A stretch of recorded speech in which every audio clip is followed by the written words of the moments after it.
Jai Hind students, welcome to my YouTube channel. Students, don't give up because of one bad chapter in your life. Instead, keep going, keep marching ahead. Your story doesn't end here, obviously. And students, you need to have infinite faith in your abilities and always believe that give the world the best you have, and the best will definitely and surely come back to you. With that positive note, students, let's begin today's session. Today, we'll be deriving an expression which relates the object distance, image distance, the refractive index of the two medium, and the radius of curvature in case of concave spherical surface, right?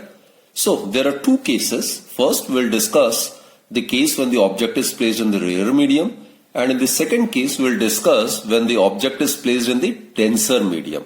Right? So let's start with case 1 when the object is placed in the rarer medium. This is the rarer medium having absolute refractive index, suppose mu1. This is the denser medium having absolute refractive index, suppose mu2. Right? This is the concave refracting spherical surface, the center of which is known as the pole. This is suppose the center of curvature. It's the center of the hollow sphere of which this curved surface forms a part. Distance between P and S is the radius of curvature, and this line joining the pole and the center of curvature, that's known as the principal axis. Clear, students? Now, as per the article, we are dealing with the case when the object is placed in the rarer medium. So suppose the object is placed somewhere over here. Now, in case the refraction is to be studied at this particular point. Suppose this is point A. In such a case, what you need to do is that before we draw the incident ray, refracted ray, we need to draw normal at point A, isn't it? And the line joining the center of the hollow sphere to a point on the surface will act as the normal. So students, normal, it's always denoted by dotted lines. Normal to the surface means perpendicular to the surface.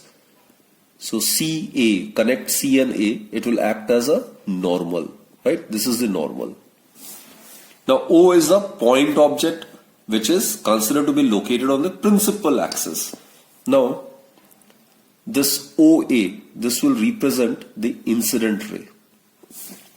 This is the incident ray, OA. The angle which this incident ray makes with the normal, it is known as the angle of incidence. This is angle of incidence. Clear, students? And the ray is traveling from rarer to denser. So it will bend towards the normal. So it will bend like this. It will bend towards the normal. Like this. This is the refracted ray. The angle which this refracted ray makes with the normal is known as the angle of refraction. Right, students? And the other ray which is incident normally at point P, it will remain undeviated. It will remain undeviated. So these two refracted rays will never meet over here, isn't it? But if we produce this refracted ray in the backward direction, then it will appear as if the rays are coming from a particular point over here. So let's produce the refracted ray in the backward direction like this.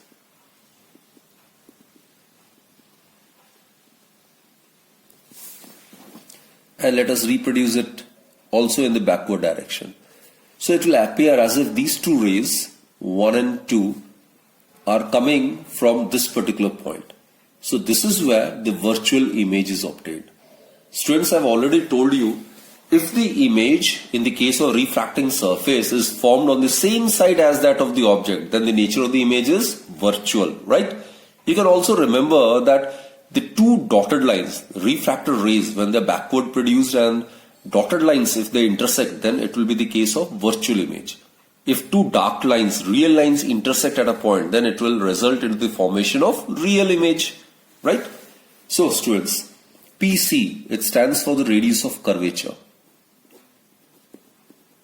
This is the radius of curvature. PO, it stands for the object distance. PI, it stands for the image distance. So students, what you do is, At point A, we will try to apply Snell's law. So, applying Snell's law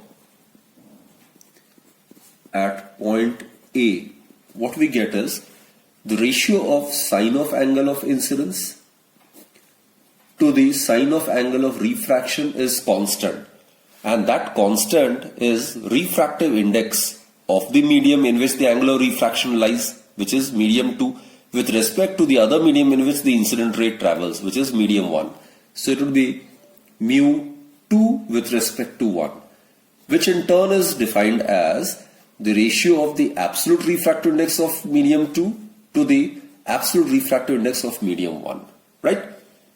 And as we are aware, students, as per the assumption, the aperture is very small, so point A will lie very close to point P, isn't it? So I and R are very small. Therefore, sine I may be written as I, sine R may be written as R.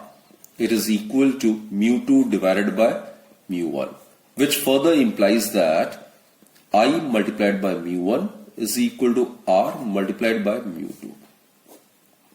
Let us substitute this as equation number 1. Now students, as we have done in the case of convex refracting spherical surface, we are proceeding in a similar manner.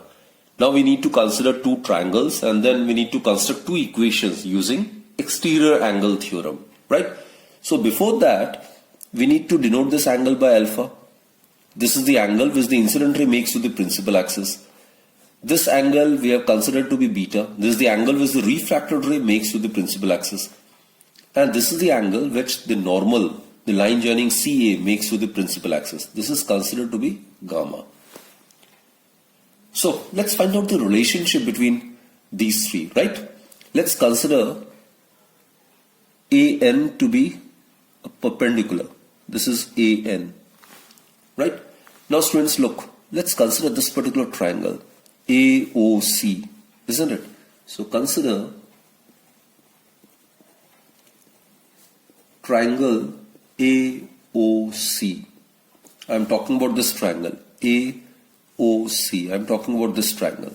So in this case, alpha will act as the exterior angle, and it is equal to gamma plus I. These are the opposite interior angles, isn't it? So alpha, it would be equal to I plus gamma. So exterior angle alpha is equal to sum of the opposite interior angles. Also students, I can be rearranged as alpha minus gamma. Still further, as per assumptions, as I've told you, the aperture of the refracting surface is considered to be very small, isn't it? So point A will lie very close to point P, isn't it? In that case, alpha, beta, gamma are very small. And accordingly, students, they can be replaced with their tangents. So alpha may be written as tan alpha, gamma may be written as tan gamma. And suppose this perpendicular AN, suppose let us substitute it to be X. This perpendicular is common to each and every triangle, right? So I would be equal to tan alpha. Consider this triangle, students, perpendicular by base. So it will be X divided by, this point is N and this is P. So it will be NO minus tan gamma. For this, we need to consider this triangle tan gamma. It's perpendicular by base. So it will be X divided by NC. Now students, as we have discussed time and again, I am telling you, this aperture is considered to be very small. So point A lies very close to point P. In that case, the perpendicular dropped from point A, that is N, will lie infinitesimally close to point P. So points N and P may be considered to be coincident, and hence NO, it may be considered to be approximately equal to PO, and students, NC, it may be considered to be approximately equal to PC. Therefore, I is equal to X divided by, in place of NO we can write PO. We are replacing it by PO, NC by PC. It's because as per the convention, all the distances are to be measured from the pole. So P should be the initial letter, isn't it? So minus X over, in place of NC we can write PC. So put this as equation number 2. Similarly, students, consider another triangle. Consider this triangle, students, this one, AIC. So consider triangle AIC. This is the triangle I am talking about, AIC, right? This is R. This angle would be also equal to R. These are the two vertically opposite angles. So in this triangle, this is the triangle I am talking about, AIC. This is the triangle I am talking about. So this would be the exterior angle and it would be equal to the sum of the opposite interior angles. So that is beta, it would be equal to R plus gamma. Right, students? Or R would be equal to beta minus gamma. Again, beta, gamma being very small, they can be replaced with their tangents. That is, it can be written as tan beta minus tan gamma. Therefore, R is equal to tan beta. Consider this right angle triangle. Tan beta is perpendicular by base. So x over pi. Here I have directly used pi. Instead of ni, I have written pi because n and p may be considered to be coincident. Minus tan gamma.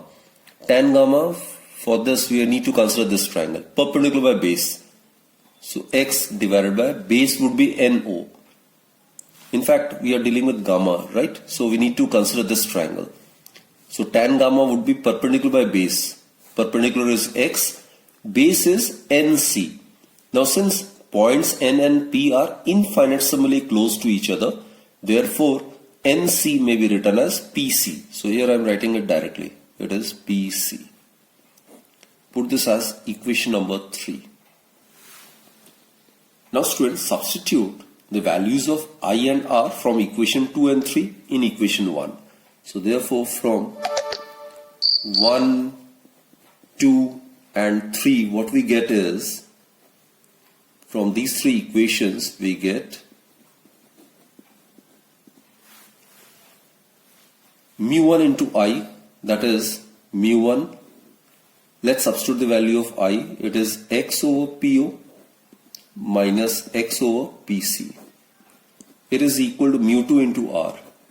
Mu2 and R is x over PI minus x over PC. Clear? X both the sides, it will get cancelled out, so we'll be left with mu1 divided by PO minus mu1 divided by PC is equal to mu2 divided by PI minus. Now let's apply sign convention. So applying sign convention, we get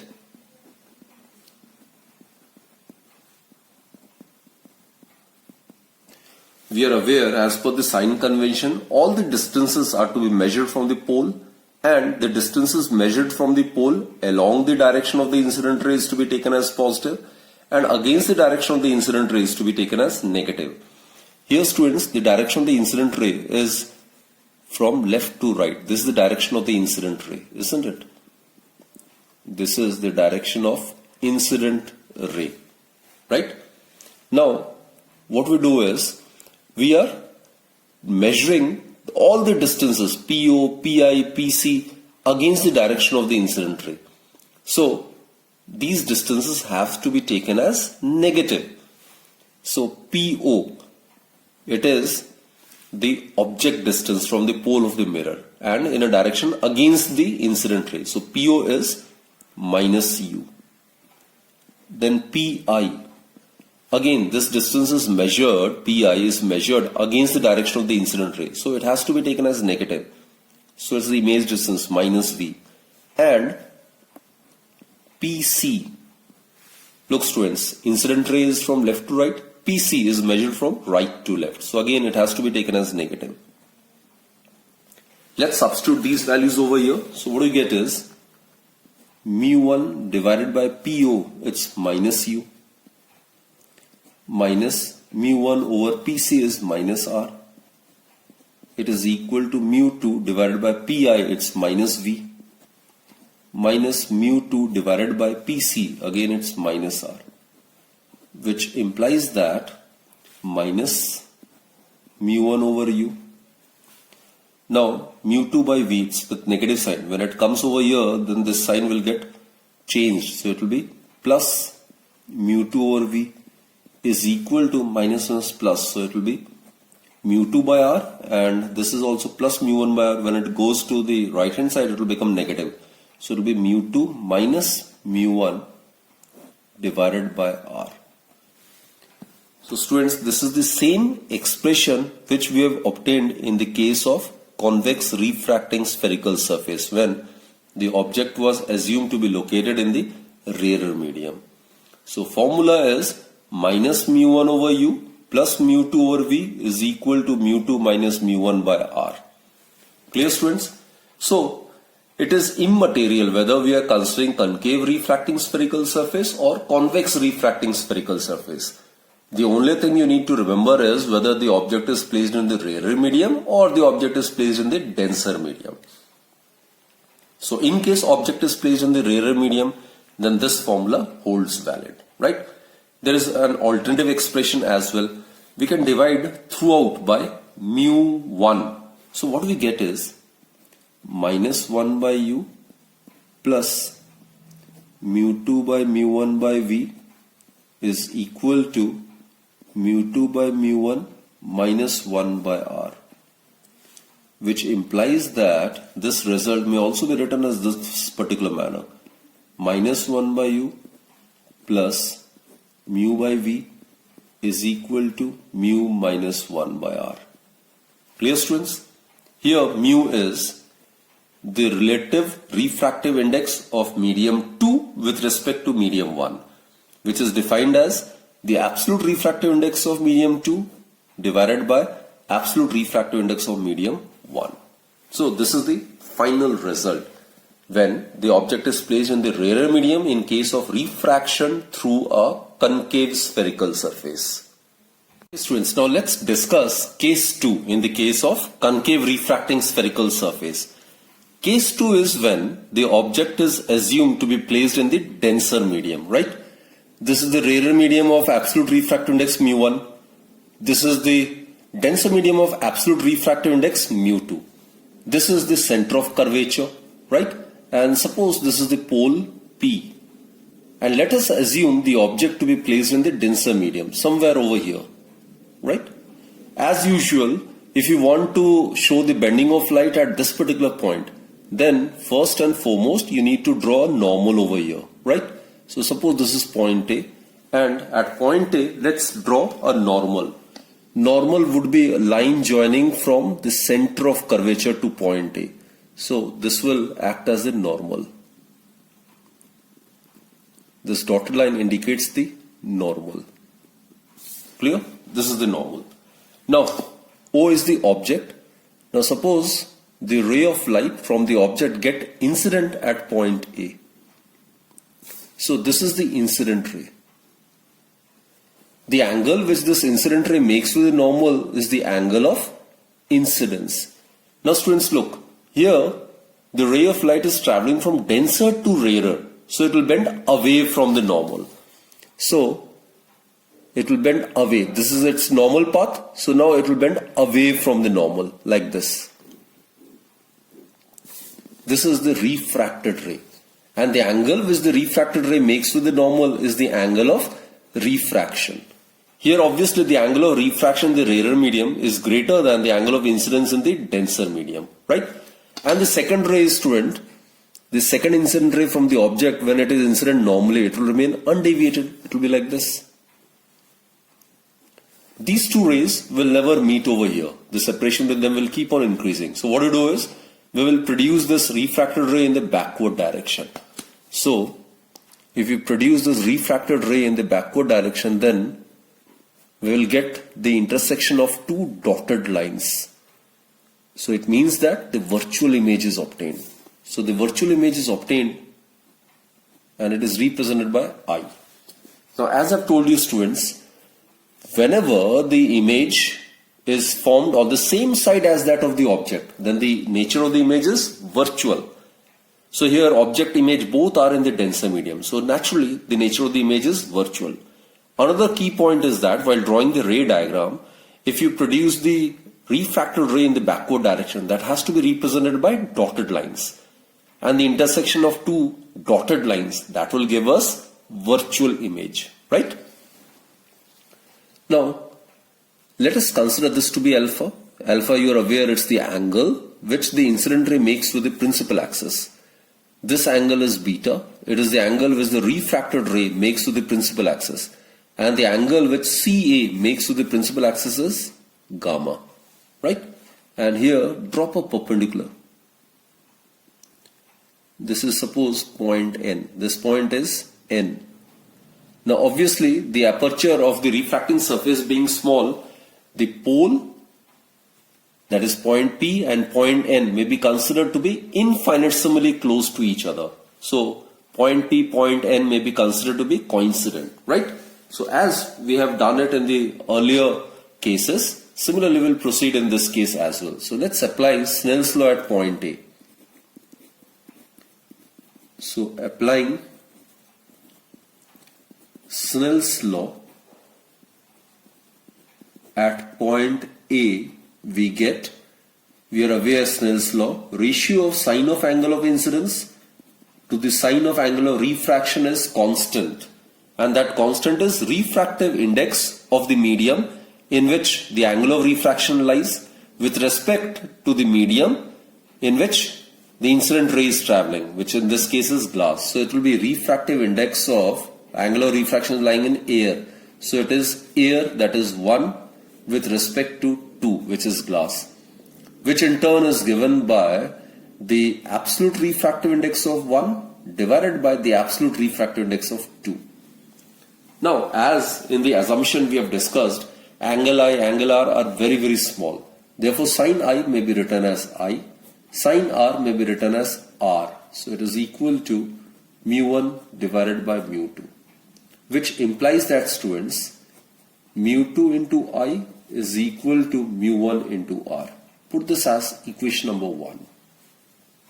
Now we need to consider two triangles in which, by making use of exterior angle theorem, we need to find a relationship between alpha, beta, gamma, I and R, right? So let's proceed. Let us consider first this triangle. This is A, this is C and this is O. Let's consider triangle AOC, right? So consider triangle AOC. Let's make use of exterior angle theorem. This is the exterior angle, students. This is I, isn't it? I am considering this triangle AOC. So this is the exterior angle. It is equal to the sum of the opposite interior angles. So I would be equal to alpha plus gamma, which implies that since alpha and gamma are very small, therefore they can be replaced with their tangents. So it may be written as tan alpha plus tan gamma, which in turn may be written as, suppose this perpendicular distance is x. So tan alpha will consider this triangle. It's perpendicular by base. So perpendicular is x, base is NO. Right? Later on we can write NO as PO as well. Plus tan gamma. Tan gamma is, we need to consider this triangle. Tan gamma is perpendicular by base. So it is x divided by, this point is N and this is C, NC. Now as per assumptions I have told you, point N and P may be considered to be infinitesimally close to each other. So NO may be taken as approximately equal to PO and NC may be taken to be approximately equal to PC. Therefore, students, angle I, it may be written as x over PO plus x over PC. Consider this to be equation number 2. Clear? Now similarly, consider another triangle. Now consider this particular triangle, students, this triangle AIC, this triangle, right? So consider triangle AIC. Here again let's make use of exterior angle theorem. So this is the exterior angle. angle R, right? I am considering this triangle. So this is the exterior angle and these are the two opposite interior angles. So R would be equal to beta plus gamma. Again, as beta and gamma are very small, therefore they can be replaced with their tangents. So beta may be written as tan beta and gamma may be written as tan gamma, which further implies that tan beta, you can consider this triangle, so it is perpendicular by base Ni, plus tan gamma perpendicular by base, that is Nc. Again, as P and N are infinitely close to each other, Ni may be approximately written as Pi, and as stated earlier, Nc may be written as approximately equal to Pc. Therefore, students, R would be equal to x divided by Pi plus x divided by Pc, right? So put this as equation number 3. Now what we need to do is, we need to substitute the value of I and R from equation 2 and 3 in equation 1. So from equations 1, 2 and 3 we get, let's substitute the value of I and R over here. So it is mu2, I is x over PO plus x over PC. It is equal to mu1 into R. Mu1 and R is x over Pi plus x over PC. Right? So x on both the sides are common, so it gets eliminated. So we are left with mu2 over PO plus mu2 over PC is equal to mu1 over Pi plus mu1 over PC. Now finally we need to apply sign convention. So applying sign convention, what we get is, this is the direction of the incident ray, students. Object is placed in the denser medium. So this is the direction of incident ray. That is from right to left. So all the distances measured from P towards left, from right to left, will be taken as positive, and distances measured from P against the direction of the incident ray, that is to be taken as negative. So Pi, Po both are negative. PC, which is measured along the direction of the incident ray, will be taken as positive. So applying sign convention, we get Po, it's equal to minus U. Pi, it is equal to minus V. Whereas PC, it is equal to plus R. Right? So let's substitute these values over here. What we get is mu2 divided by PO, it's minus U, plus mu2 divided by PC, PC is plus R, mu1 divided by Pi, it's minus V, plus mu1 divided by PC, it's R, which implies that minus mu2 over U. If this term goes over here, then it will get positive. So plus mu1 over V is equal to mu1 minus mu2 by R. This is minus. So students, this is the relationship between mu1, mu2, U, V and the radius of curvature R when the object is placed in the denser medium in case of concave refracting spherical surface. So this is the expression which is same as was obtained in the case of convex refracting spherical surface, while we were dealing with the case of object placed in the denser medium. So students, again let me remind you that in case the object is placed in the denser medium, this is the applicable formula. And it is of no consequence, it is immaterial whether the nature of the image is real or virtual. It is also inconsequential whether the nature of the refracting surface is converging or diverging. Only thing, students, you need to notice is that, or rather you need to get yourself convinced that whenever the object is placed in the denser medium, then this formula is applicable. Clear? And this expression can be obtained simply by interchanging mu1 and mu2 in the expression which is obtained when the object was placed in the rarer medium, right? This expression can further be modified. What we can do is we can divide throughout by mu1. So in that case what we get is minus mu2 by mu1 divided by u plus 1 by v is equal to 1 minus mu2 by mu1 divided by r. That is minus mu by u plus 1 by v is equal to 1 minus mu by r. So this is the alternative expression. Here mu is the relative refractive index of medium 2 with respect to medium 1. That is mu is equal to mu2 divided by mu1. And students, as discussed earlier, this term in the right hand side, which is mu1 minus mu2 by r, this represents the power of the refracting spherical surface under consideration. This actually gives the measure of the degree to which the refracting surface can converge or diverge the rays of light passing through it. And as I've told you, there are only two formulas, right? In case of the object placed in the denser medium, then this is the formula which is applicable. In case the object is placed in the rarer medium, as was obtained in case 1, the formula would become mu1 minus mu1 by u plus mu2 by v equals to mu2 minus mu1 by r. So simply I need to interchange mu1 with mu2. Clear, students?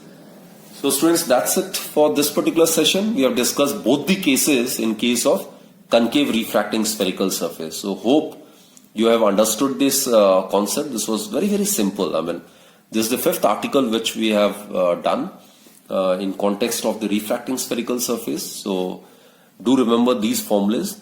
These are the formulas which we'll be making use of directly while solving numericals, right? So don't miss my next lecture. In that lecture, we'll be discussing numericals based on these topics, right? Till then, goodbye and do take very good care of yourself. Thank you.